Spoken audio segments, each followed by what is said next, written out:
All right, so we are gearing up for Grief Share, and let me get my little notepad here so I can make my notes. Grief Share link that I'll have to add at the end of the video here. I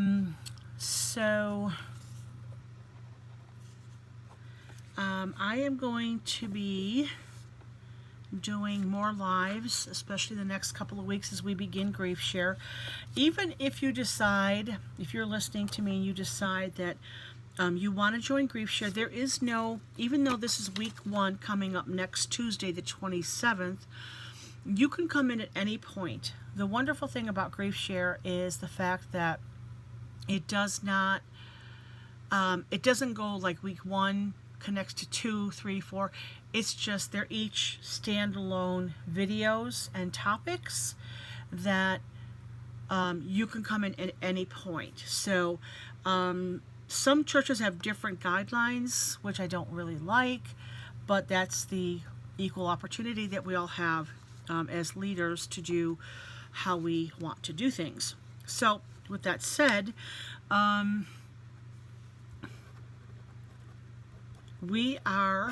our group, my group, is through Free Chapel in Georgia. Okay, that's just who I have my membership with church with at this point. That's where I volunteer and all of that. And Grief Share Online via Zoom is where I am committed to. So this will be I said last time it was the first session. And I'm losing my mind here. Is it the second? This will be the third session. Anyhow, either way, I've been doing this for 14 years. And on top of doing Grief Share, I am also a life coach and a grief guide. So I help people process whether they're at 1 week, or I've had people as long as 7, 10, and 13 years when their spouse or whomever passed away and they've realized they haven't processed correctly and they're wondering, you know, did they do something wrong or something like that. So today, right now, I wanted to remind you of the Grief Share.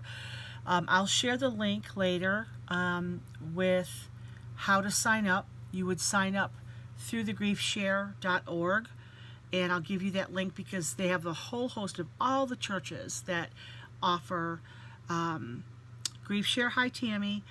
And with that said, you can join any church you want. I do think that with 14 years experience plus grieving my grandparents, my parents, my best friend, my husband, my 2 babies, all of that, that's been a almost 40-year journey of having folks close to me pass away.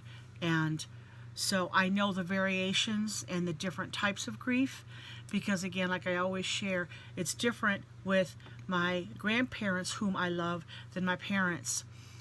And that's different than my husband versus my sister best friend, which was different than my babies, which was different than, we can go down the list, okay?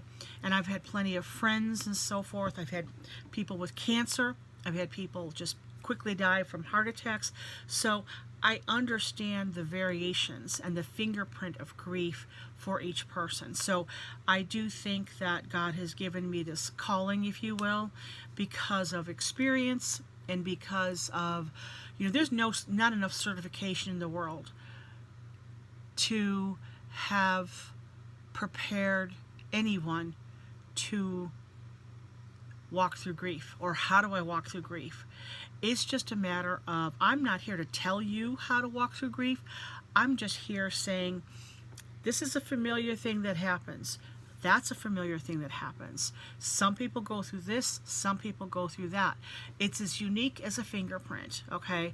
And what I want you to do, what breaks my heart the most, are widows that are stuck. Widows and widowers who are stuck 3 and 5 and 10 years later because they won't allow healing. The grief will never go away because you love deep. The deeper you love someone, the deeper the grief is. You're not going to grieve the person that, like, let's just say you've lived in the same house, same neighborhood for 35 years, and you know your neighbors well. They've invited you to parties. You've met their sisters, their siblings, their mom and their dad, maybe even their grandparents. When your neighbor's family might pass away, you're going to grieve with them, have empathy for them, but it's not going to be the same as when you have your own family member pass away. So I always tell people, when you love deep, you grieve deep, and every grief is a fingerprint. So there aren't enough fingerprints to even talk about, hi Laura, to say and everyone is so different with because every relationship is different. You could line up 5,000 married couples and you're going to have 5,000 dynamics. You might have some similarities across the board, but every one of those is going to be dynamic.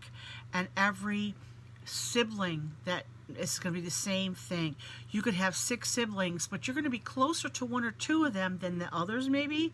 So you're going to grieve that maybe 1 or 2 different, closer, and so forth. So, but today what I want to do is invite you again, whoever may need it, the grief share I've explained in the last video that I did on Saturday gives you the outline. You could pull up griefshare.org, kind of get familiar there. They have a lot of great information to help you see what the topics are. It's a half-hour video. We have a small group. It's usually under 10 people, and we become like a mini family, even through Zoom. And so you can check that out. If you're interested or want more information, please message me and I can give it to you. But my particular group is via Zoom, and that's just a great way to do it for many reasons, which I explained before. But today I want to really kind of emphasize a little bit on the widowed grief and how that affects people. And again, it's just a very small synopsis with how to get through it. And maybe this will help you help a widow, or maybe this will help you if you're a widow. And again, the variations are huge. They're huge. And again, my little kitty loves to be a movie star, and she's got to get up here and block my space, and she wants to be a part of it so she can say hello. Mwah. And go away. So one thing that is with widowhood is that it's a fine line, because again, depending on the age, if you're older, meaning like, let's just say, we'll round up a number here and say if you're over 70 and you're widowed, it's going to be much different than if you're younger, and say, let's just say, make the number under 50, and maybe you still have kids at home like I did, and like some of my friends also had their husbands die, different reasons, sickness, cancer, things like that. My husband died in a car accident, and so the variations there are different. When you're younger, people tend to want to tell you, oh, get married again. You're a nice person. You're pretty. You're young. You'll need a helpmate for the children. I can't tell you how many times I wanted to pop somebody in the face when they told me that. I'm not going to replace my husband and my kid's daddy because it makes other people nervous, because I'm, I think at one point, with a couple people, I'm like, do you think I'm inept? Do you think I'm that stupid or irresponsible that I can't raise my kids? Because if God allowed this to happen, He's going to allow me to be able to be a parent to my children, for my children, and I did it. And I'm still not remarried, and I don't plan on getting remarried. But if God has a plan for some guy, that's all up to Him. But I'm not looking. So that's me. So with that said, we have to learn how to help widows when they're walking through this whole thing. There's the point of knowing that we can't do it alone. There are things that we need to have, you know, for me, I had to find a mechanic that I could trust, that I wouldn't rip me off because I'm a woman, and it still happens today. Someone that was reliable, not expensive, and so forth. And so that was something I needed help with, and having the fix-it people for the house. So whether it was plumbing, electricians, and things like that. And luckily, I had an electrician at our church, and he was so kind and so helpful quite a few times when we needed some stuff done, and didn't charge me a ton of money and everything. So that was wonderful. So making a list, you know, I always, you know, if you know me, you know I love journals. I'm a journaler. And so, you know, go to the dollar store, pack up on a bunch of journals or notepads or whatever, and make them for different areas. One thing you can do, and then Post-it notes. Post-it notes are your best friend. So making the notes in your journals of when people, after the funeral, and people say, let me know if I can help you, because they don't want to be in your face. Those are the empathetic people that want to help but don't want to push, but then they fall off the wagon, so to speak, and don't talk to you. So you just think everybody, the biggest 100% comment I get from almost everybody is, everyone left. The funeral's over, no one comes around anymore. So there's the fine line, y'all. Don't push yourself on the person, whether it's a widow or not. This is a general comment for everybody, but specifically for widows. Don't overburden them with your presence. They don't want you there all the time breathing down their neck. So you have to know your person that you're talking to. Do they like to talk on the phone? Do they like coffee? Why, you know what? I'm off on Tuesdays, Susie. Why don't you and I meet for coffee, you know, or lunch or whatever it may be, ice cream, whatever it may be. And, you know, just to get you out of the house. I've got Tuesdays off, or I'm available Tuesdays, and let's just block out the time between 12 and 2. And if something comes up and you can't do it, feel free to cancel. Don't feel obligated. If you're tired, you're worn down, the brain fog is heavy, then you know what? We'll regroup, do it later. Let's do it from 2 to 4, or let's do it on Wednesday. Give them permission that it's okay to change the time frame. And then you can go from every week to every 2 weeks to once a month and feel them out. You know, is this getting too much? Are you bogged down because it's adding to your responsibility? And again, it depends on their work schedule and things like that. So take all those things into consideration, but don't burden them with your presence, but yet you want to be there. So sending a text, hey, thinking about you. If you need to talk, I'll be around tonight after 5 o'clock. Or when I'm done with dinner, dishes are done, give me a jingle. Give me a call after, 8 o'clock or something. Just letting them know. And that's the nice thing with text, is that it's not as invasive as a phone call or a knock at the door. And you can just, text them and say, hey, thinking about you today. Are you doing okay? And they respond however, or don't respond. Hey, you know what? If you want me to come over, I'm free Tuesday, X time, hour or two together.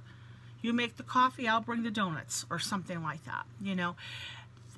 That it's loose, it's considerate, it is helpful, and it gives them a way out. If you're, if you're available Tuesday, maybe they're not available Tuesday. Maybe they have a doctor's appointment. Maybe they've got their kid's baseball game, or whatever it may be.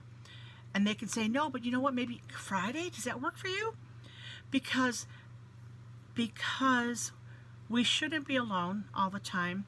But yet, flip side of that, there's always that caveat, is the widow or the parentless child, adult child, and so forth, have got to learn how to maneuver life without their loved one. So it's a real fine line, and you've got to know your person. So don't be rough and gruff and tough and go, you just got to move on. Worst thing you can say is just move on.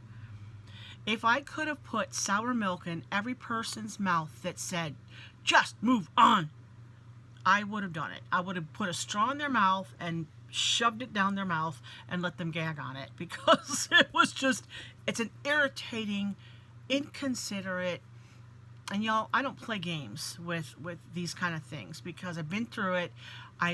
Again, 14 years I have been facilitating and helping people through grief, and it's just heartless what people, and I've had it done to me, so I'm saying from experience and from what other people have gone through.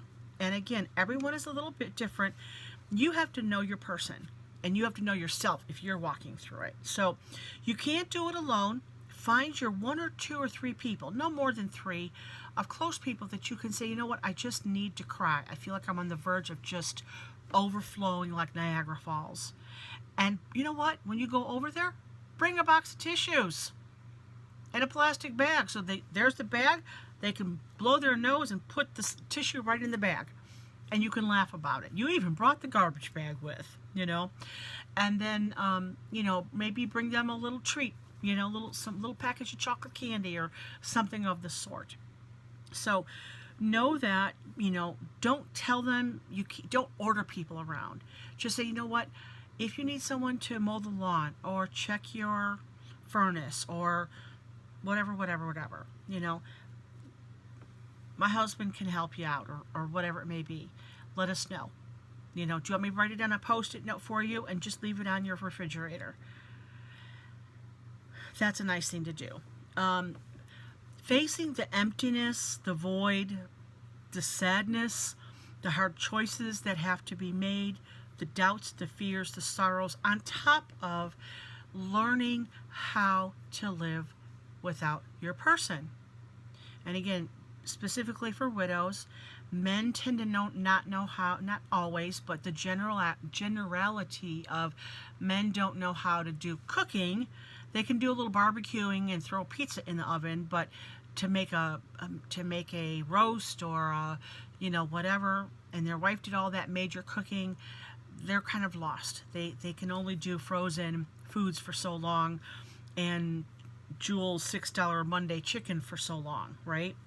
So they need help with those kind of things. So maybe for a man that's widowed, you can, when you make and the fall's coming up, and maybe you're making applesauce, or maybe you're pureeing your tomatoes, or you have a whole pile of green beans.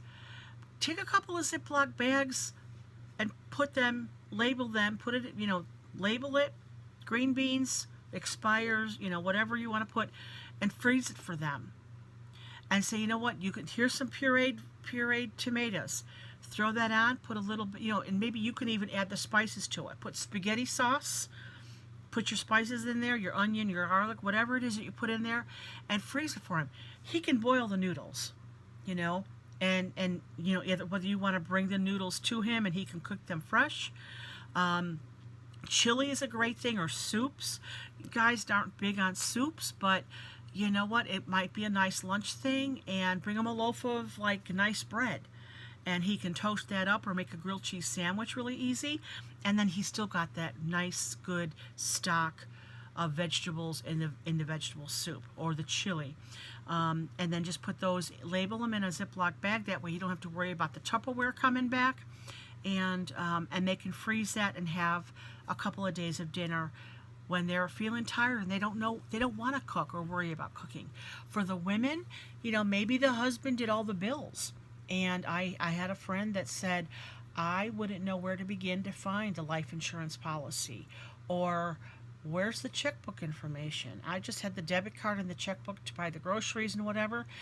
And because her husband it's how they worked it out. And there are people out there still, honey, you don't mind doing the bills, you do it, But while you're still married and living, if that's the way that you have your marriage going, you know what, find out where the safe deposit key is. Find out where the checks are. Find out, get the passcodes to, everything's digital now. If you do that way, get all those, mark them down, let your husband know, it's easy enough to change a password, so you'll have, make sure you've got his social security number handy, birth date, all those important things in the file, know where the safe deposit key is, and where the life insurance policy is, and all those things.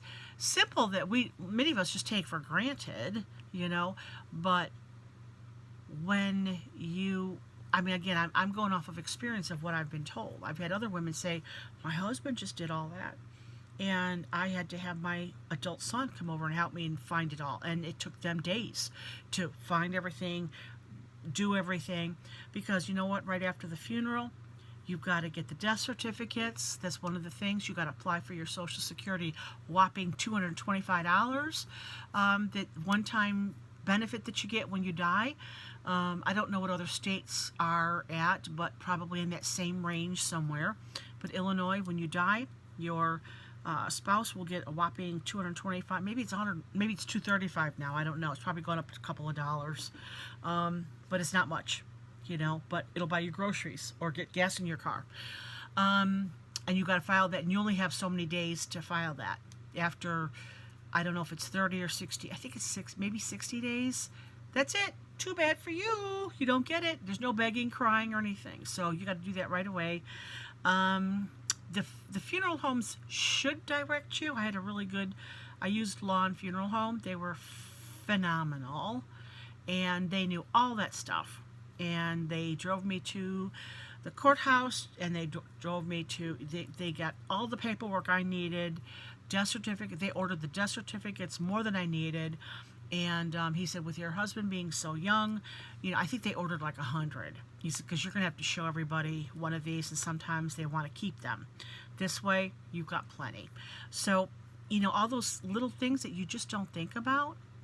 And most of Lawn Funeral Home is the only one in our area that has ever helped a widow with those kind of things. None of the other ones do. They do maybe the basic, but when I've asked widows, make sure that you go to Social Security, get your $250, whatever it is, and they're like, really? The funeral homes don't tell them that. And by the time you might find out, it's, and they've got all kinds of money sitting there in that pile because they don't know. So I should make a checklist. I think I had one going at one point. I'll have to put it up again and do that. So knowing that when you're going through the grief, any kind of grief again, but again, I'm going to refer a lot to widows, but you might feel that depression, the brain fog, the confusion. You just might feel like your brain deficit, and just you don't know why, you don't know. Look at the date on the calendar. So let's say if your loved one died in January and their birthday is in April, and then all of a sudden you're feeling, a couple of weeks before, you're feeling sluggish, you're feeling emotional, you're feeling sad, or you're feeling an uncontrollable void, or things like that. Anything a little abnormal than what you're normally feeling through the grief, but it seems deeper. Look at the calendar. Have a big calendar to look at and go, oh, it's their birthday coming up. It's the anniversary of their death. It's our wedding anniversary. It's our children's birthday, or whatever. Or maybe your children are getting married, or you're having a grandchild and your spouse is not there. And those things will trigger those emotional grieving things, that emptiness, the void, the sadness, the wishing, the woulda, shoulda, couldas, and what if they were here, they would love to see this or be a part of this or whatever. So those are all very normal. And again, my phrase is ride the wave. If you've got to cry, cry. 10 years, 15 years, 50 years, 60 years, cry when you need to cry. You are going to miss your loved one. Whether it's a sibling, whether it's a spouse, whether it's a child, a best friend, whomever you're close with and you're grieving, you're going to have pinpointed times where it's just going to grip your heart. And that calendar is there for a reason. and to function throughout the year. And it's going to be a reminder. And we don't like to think about it. And you can't get stuck in that. But again, you've got to ride that wave. Ride the wave of the emotion. Imagine yourself, you're on a grief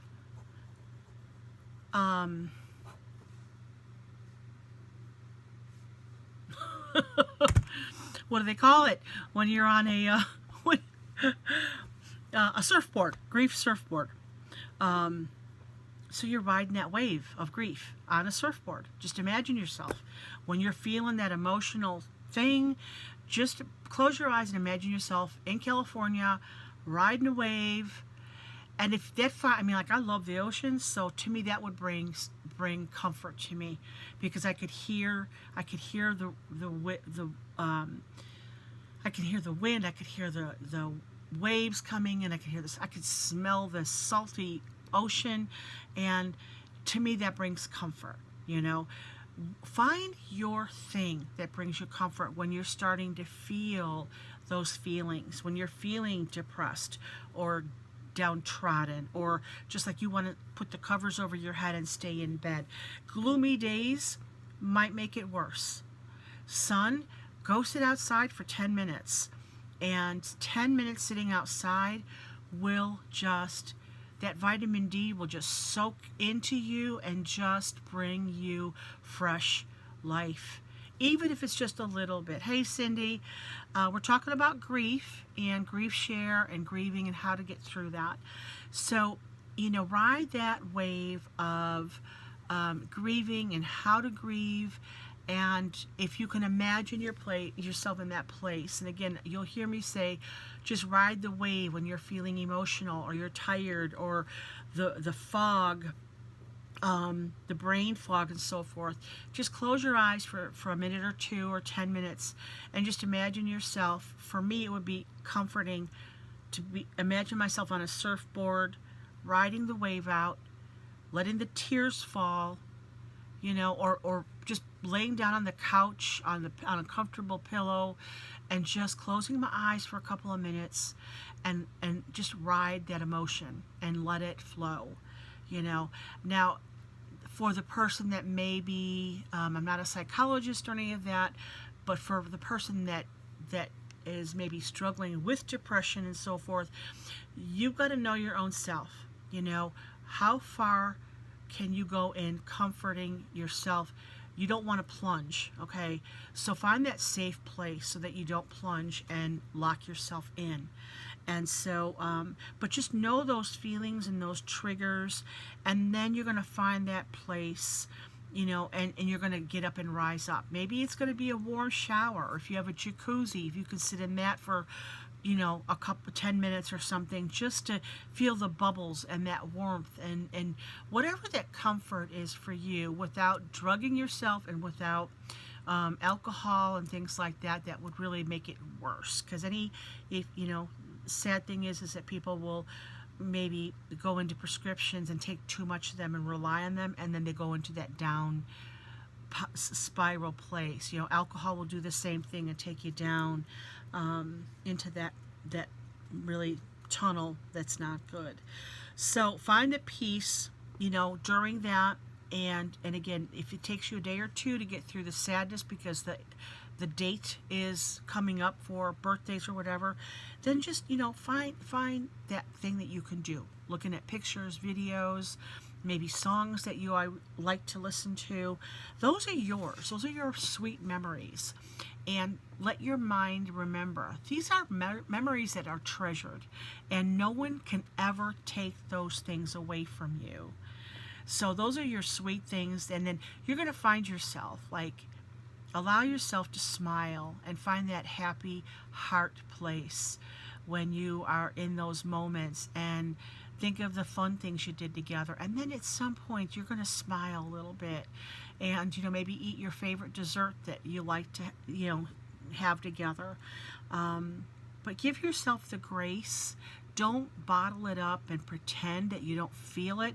And I don't care what other people say. I'm the first one that will be on the bandwagon saying to somebody, shut up, you don't know what you're talking about.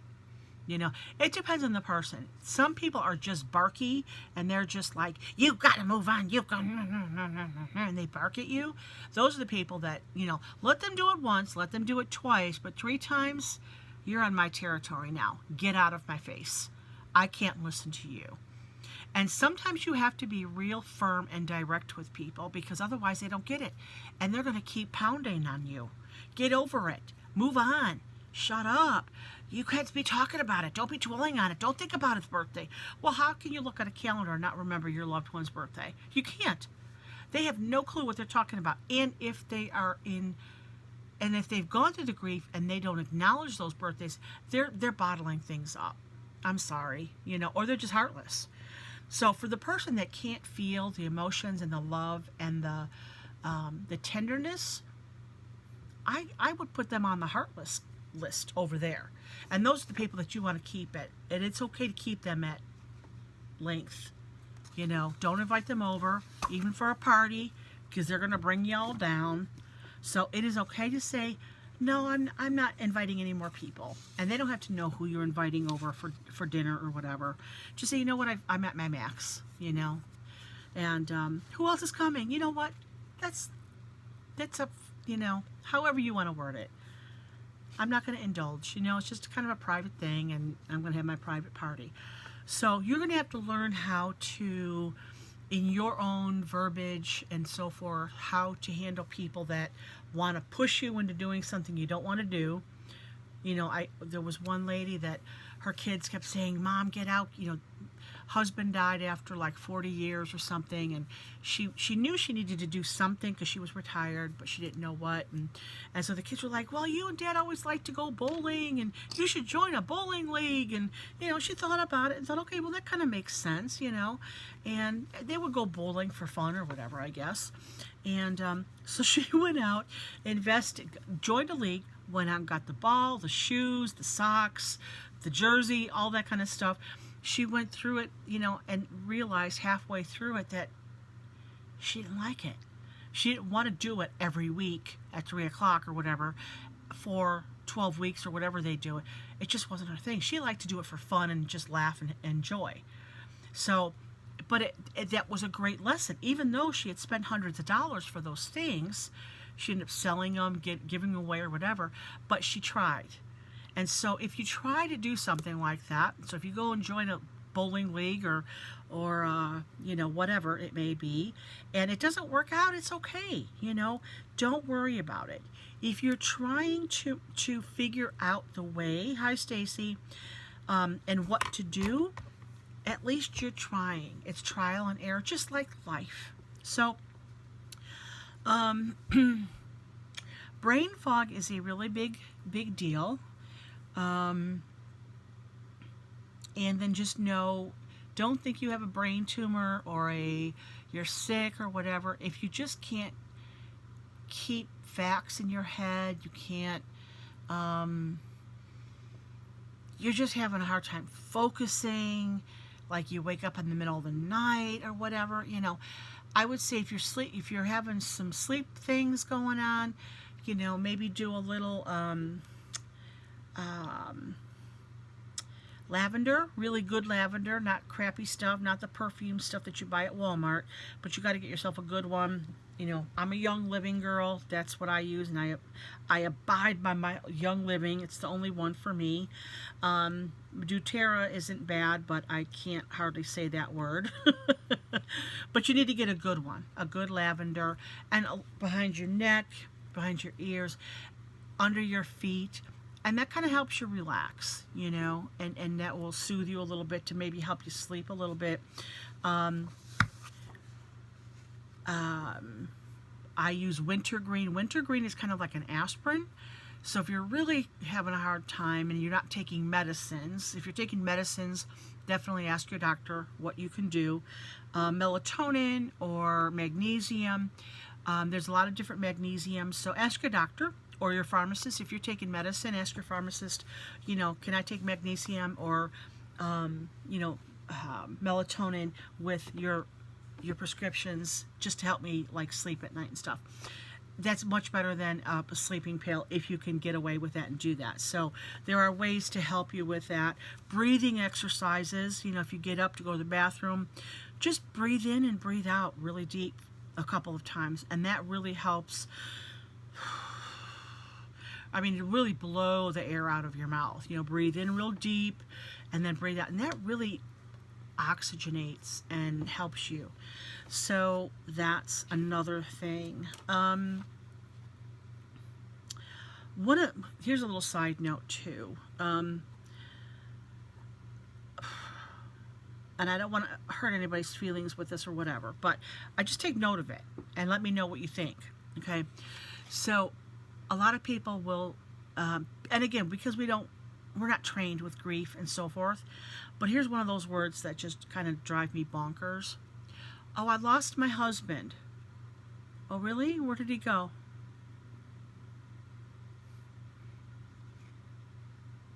Where'd he go? When we lose something, we want to go find it.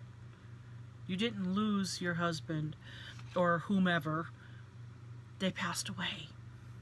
But lost is a nice way of saying something, and it just kind of twitches me. And people use it most often. They don't say died, death, or, they just, I lost my whomever. And it's like, you didn't, and I can't get snarky. You can't, right? But I just kind of twitch and just go, Usually in grief share, I'll say, you know what? Think about this term, lost, because you didn't really lose them. You know where they're at. And if you're a Christian and they're a Christian, then you're going to be together again one day. And so that's the greatness of eternity. You will be together forever. So they're not lost. They're just in the grave or in the urn or whatever. So that's one of those little side notes. Just a thought. And that came to me after my husband died. People say, oh, I'm sorry, so sorry you lost your husband. Seriously, like this was 28 years ago. I didn't lose him. I know where he's at. And people would go, it's kind of my sense of humor too, I think. So anyhow, to say, brain fog is usually a heavy duty thing when people are walking through the grief. I can't say that it's going to be 3 months and then it'll be better, or it'll take a year or whatever. It just depends on the person. It depends, like, if you've got to go back to work, or you have kids to raise, or you got to sell your house because you can't afford to live there. You're going to be busy doing things that you have to do to function in life and keep living.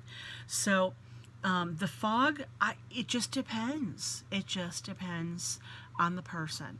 I said in the last video, for me, it was just like one of those whoa moments that 2 years ago, 2 years ago, when my son and daughter-in-law were pregnant with their twins, and the twins are born 2 weeks after my husband's death anniversary, and our wedding anniversary are back-to-back.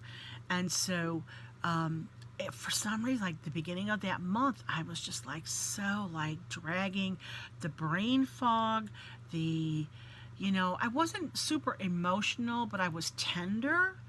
Like the dog commercials or the baby commercials were really making me like, oh, and I'm like, what is going on? And, it's different when you're older, because then you start thinking, am I sick?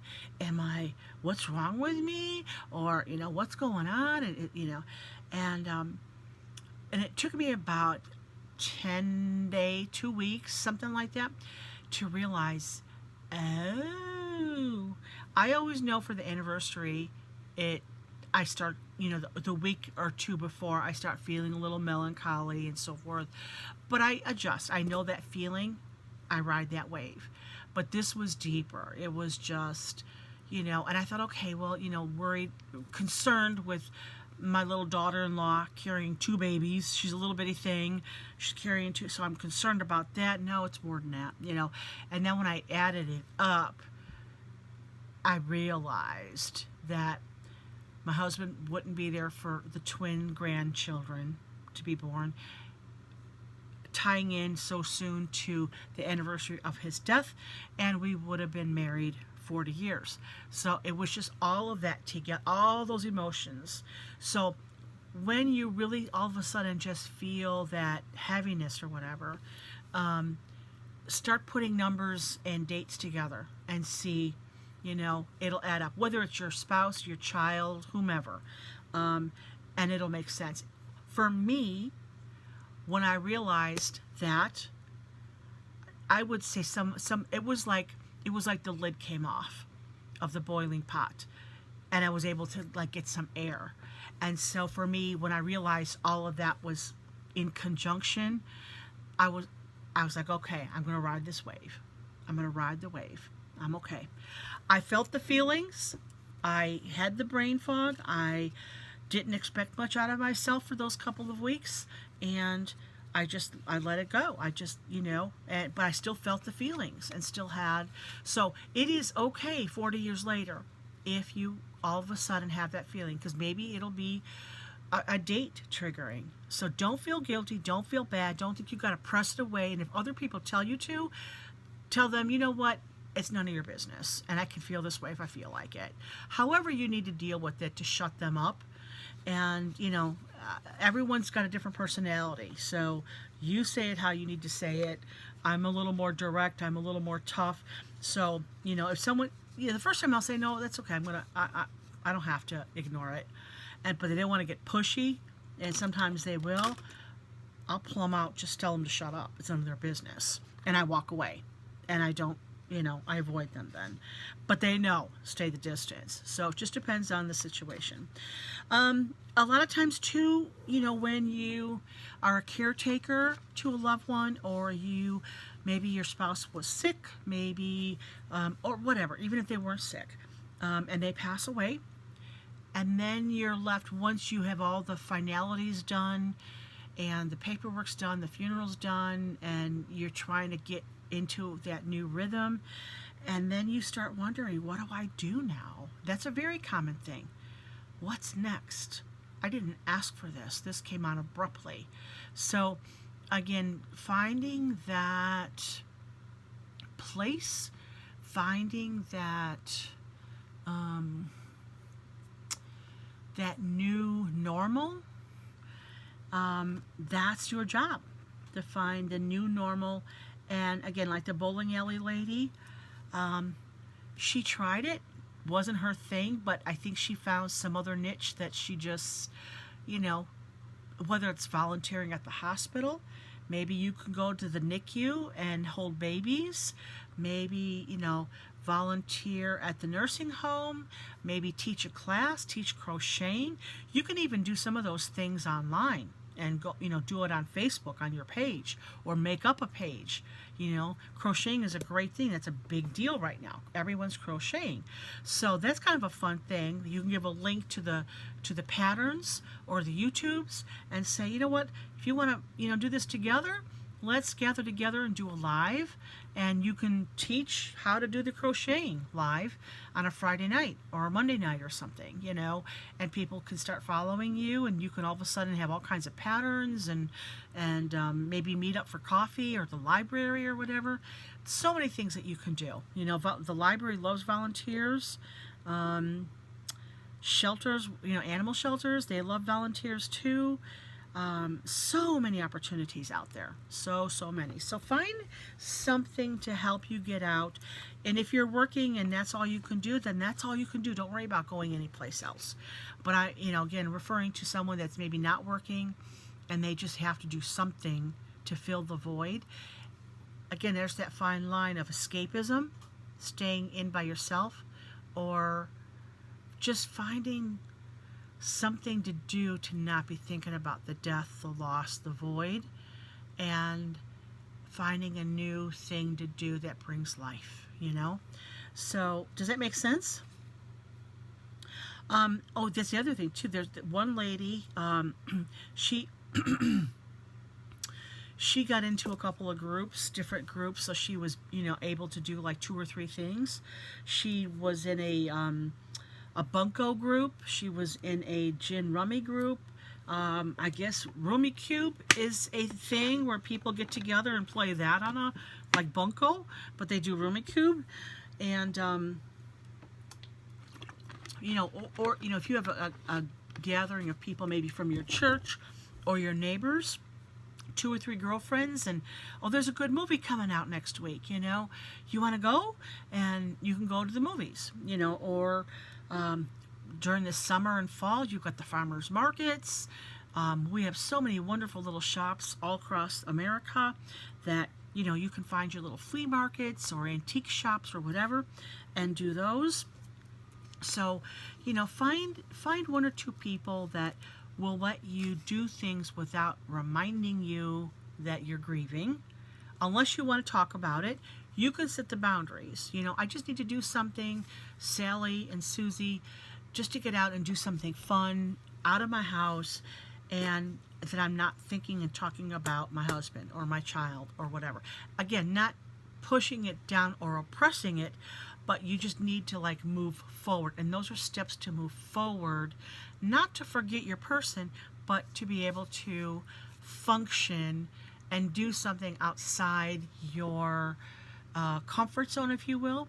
And maybe a bunco game might be too much for you. Some of those groups can be real catty women, and they might start bossing you around, But if you start one of those, or maybe do a painting thing and gather a couple of ladies and say, let's try watercolor, or let's try pottery, or whatever it may be. And you can do some of that stuff at your own house. And if you hate it, then you can just say, you know what, let's do this 2 more weeks and then we're done. And that's kind of a way to excuse people that you thought you could get along with, but you really don't want to. And then give it some time and then just go do something else. Aloneness is really a big thing for a lot of women as widows, and even for men too. I had a couple of men over the years. I had 3 widowed men and 1 man whose son last year was killed by a car accident just a few blocks from home. Very taxing and trying. So even with him and having his wife and having other children, there's that huge, amazing void when a child dies, and your heart aches, and you wonder, how are you going to get through life without them finishing college, getting married, having children, all those things you're going to wonder about. And that's, again, all very normal. Again, journal it. I'm all about journal those thoughts, journal those feelings. I'm going to miss Billy not getting married, and what would his children look like if he had children? And, talk to yourself and write it out. It's very therapeutic to write those things out on a piece of paper. And it doesn't have to be for anybody else to read. If you want to burn them next year, you can have a bonfire and burn them. But I say not to do that unless you have something really discreet put in there. But journaling, and date it, because you'll see when you can look back at your journals a couple years later, and you can see how you've moved forward, and give yourself accolades to say, you know what, I was really in a hard place back then.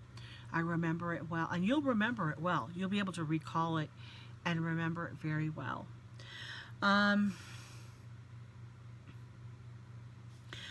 Getting out of your head. Sometimes a therapist will tell you to get out of your head. And that's a mixed one. I think that's very personalized. I think it's not uncommon to, especially for women, to be really analyzing and really thinking about the stuff that you think about with your loved one, no matter who. And, analyzing the woulda, shoulda, coulda, or what would be happening now if they were still living. We would be at the football game, or whatever it may be. Sometimes some of those things you've got to let go. Like you've got to let go You know, when you go past the high school, they're not going to play soccer anymore. They're not going to play football anymore. You can't, I mean, if it's melancholy and a good memory and you're thinking about it, that's great. But if it's really bringing you angst when you drive by the high school and maybe your child died, you know, in high school or college, and maybe they played a sport and you just can't function, then I would say avoid the schools. Avoid that for right now.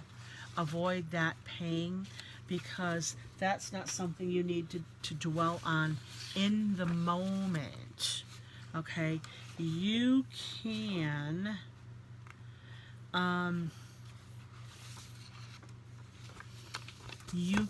think about those things. You know your own self. So you are your best advocate, okay? Now, I'm not talking early on here. I'm not talking the first week or 2 or 3. I'm talking in about 3 to 6 months. You can start separating, you know, a little bit of like, oh, I'm getting super emotional. Okay, I got to go take a walk and cry. Or I got to take a shower and cry. Get it out. Get it out of your system. And then even if it's a year later or even 18 months or something like that, again, evaluate yourself. You are your best advocate. If your brain fog is still thick and heavy 10, 11, 12, 15, 18 months later, steadily across, still really thick, talk to your doctor. If you are, and maybe it's because you're not eating right. You got to tell you what, this is helpful right here, y'all. Listen to me, make a note of it. If you're new in the grief and you're not feeling right, are you drinking at least 4 to 6 cups of water, plain old water, not carbonated, but just real water? The best way to know if you're drinking enough water, because you don't know, is if you buy a case of water and you know that on Friday when you came home with that, you had 24 pack. You had a 24 pack. And on Sunday, if you've only taken 2 out, you know you're not drinking enough water. If you have to add a little lemon or a little, you know, something, you know, healthy to put in there to make it taste better, then do it, you know.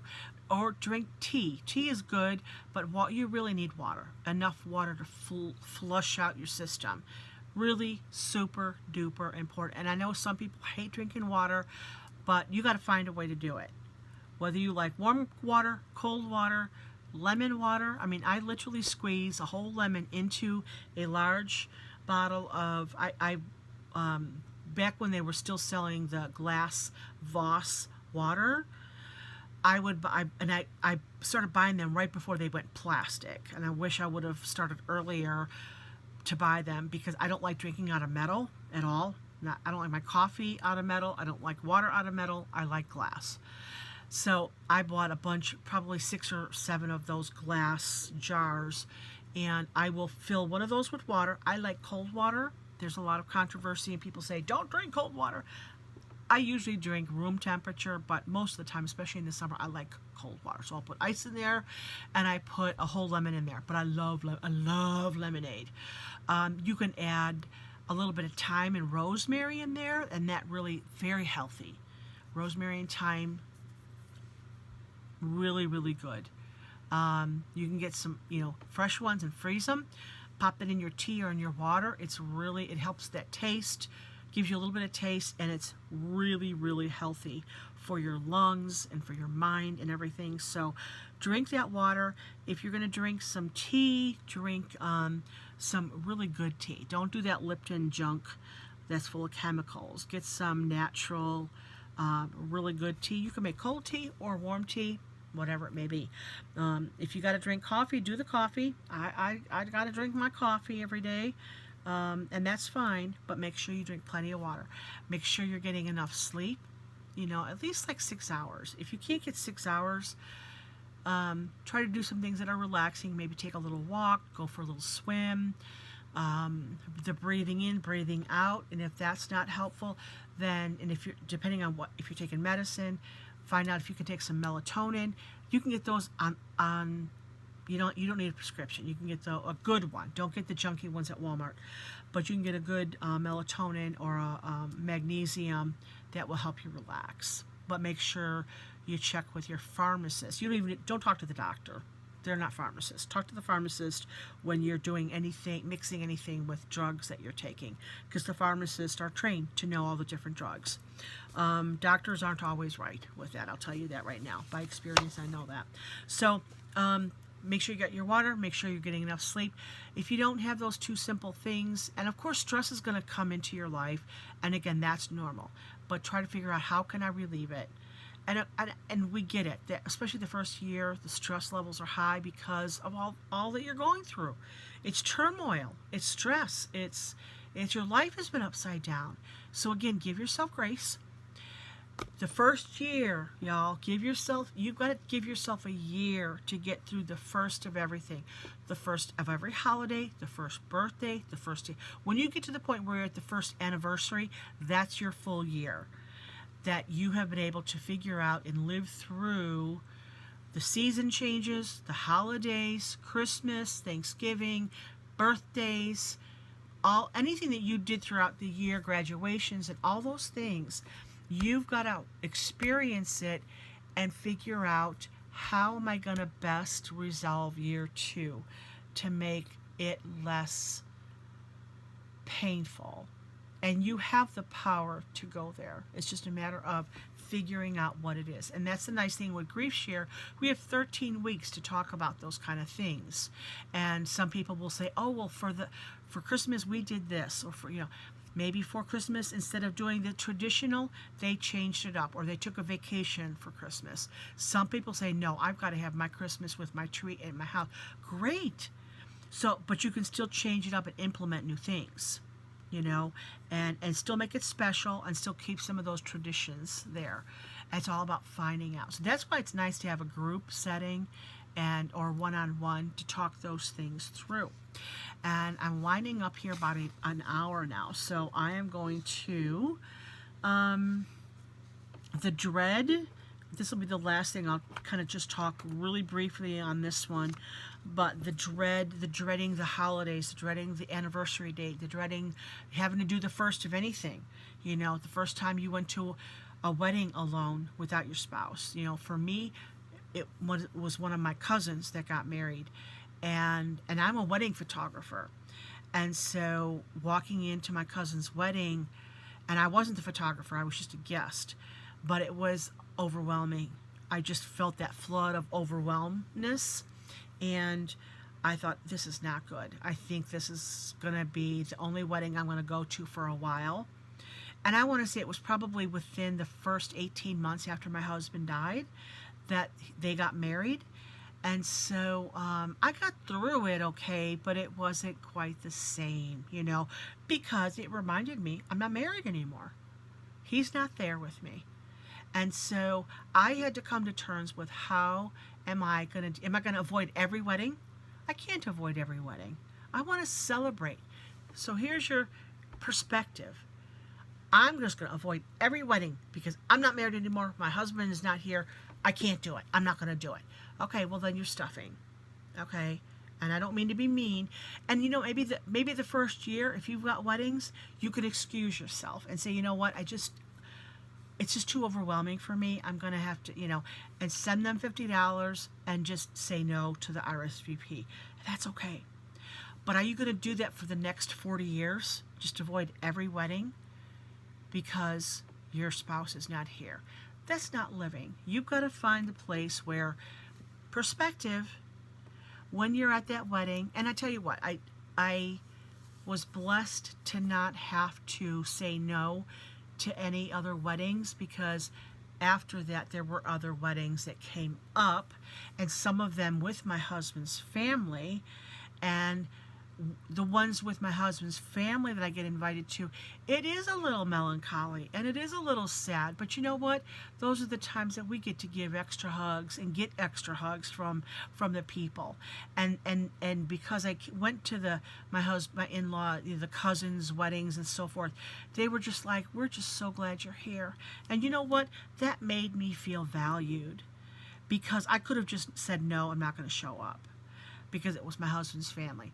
But the perspective is like I want to go and be present for them. Gives me a little travel time, gives me a little time to celebrate and have fun and have a meal I don't have to cook. And you know what?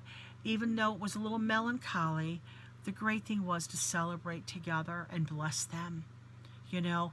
And I tell you what, people are watching you. So you can either go into a cave, you know, and sometimes you have to.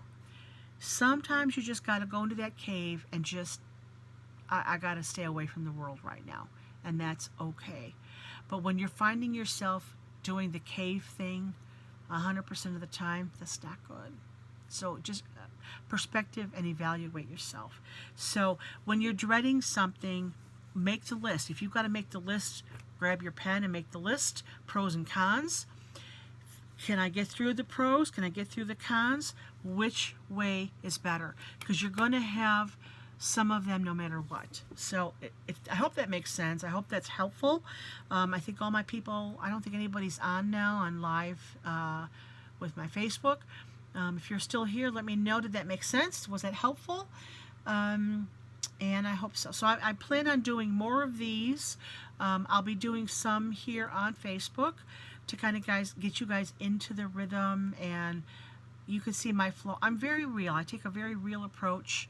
Again, I get a little psychological with it from a healthy point, but I will tell you, and I'm being honest, I'm not exaggerating, that in 14 years of having people come into me being a grief guide for them, no matter which situation it was, 100% of them had said to me, the ones that had said verbally to me, that they had gone to a counselor, and although it was nice and they could talk, but they didn't feel like they were released or moved or changed. It wasn't until they came to Grief Share or to having an actual conversation with me, being real with real life, because my viewpoint is I want to communicate with you. I'm bringing you real life, real experiences, what I've learned personally, what I've learned from other people, what's worked for other people, and to bring that to the plate for you. You can use a little bit of it, you can use a lot of it. You can say, I don't like this girl, I can't watch her again, whatever. I'm not going to have my feelings hurt if you just don't like me and don't like how I'm presenting this, but I'm coming to you as a real person with real experience and a real place of value, hopefully. And I will say that I've had people years later say thank you so much for listening, for bringing up points that I either didn't think about or I wasn't sure how I was going to deal with it. And you really helped me process. And that's what we're doing. We're processing the grief. And that is why I'm doing this. This is not something I wanted to do. I fought God for years doing it. And here we are. And so that's what I have at the plate here. So hopefully you got something little out of it. And I would love your feedback. And I will talk to you guys soon. And have a great week.